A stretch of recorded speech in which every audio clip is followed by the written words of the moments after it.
Welcome back. Joining our show this morning, this year's El Presidente JC Gordon, who was born in Santa Barbara. In fact, his family has been here for 3 generations.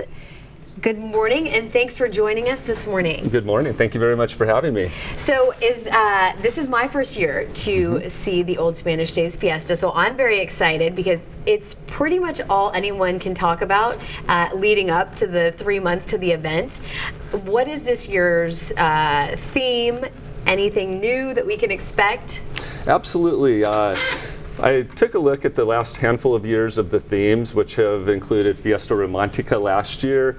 We've celebrated our history and our friends and traditions, families. And this year we're going to be doing something actually quite different theme-wise. Santa Barbara has a connectivity to the sea, and it has influenced Santa Barbara from its earliest years, from the time of the earliest inhabitants, the Chumash, through the Spanish and Mexican periods. And so specifically, Old Spanish Days recognizes the early to mid 1800s. And I'm asked, well, how does the sea influence the period of time that we're recognizing? Right. And the bottom line is Spain did not allow coastal trade. However, when the Mexican flag was flying overhead, coastal trade was welcomed, and Santa Barbara became an internationally known seaport. Ships from all over the world and Yankee coastal traders soon started visiting Santa Barbara. They'd have to sell to Monterey, pay customs, and then from that point, they can trade for cowhides and tallow up and down the coast. So the coastal frontier was very much a frontier. And within a few years, all of these lavish goods from around the world, silks from China and spices from India, are now coming in.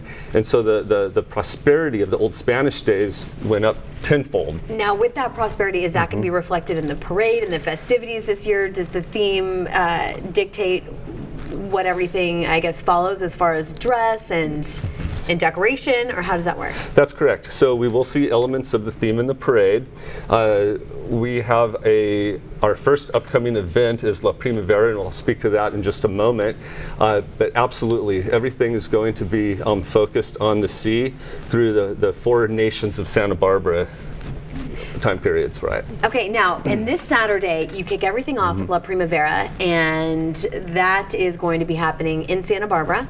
So let's talk about that, because that's something people can get ready for, since the Old Spanish Days Fiesta is a little bit off. That's correct. So La Primavera, it is our first official fundraiser. The Spirit and Junior Spirit will be dancing. In addition, my honorary El Presidente, Silvio Di Loreto, a well-known, prolific philanthropist in Santa Barbara, will be in attendance.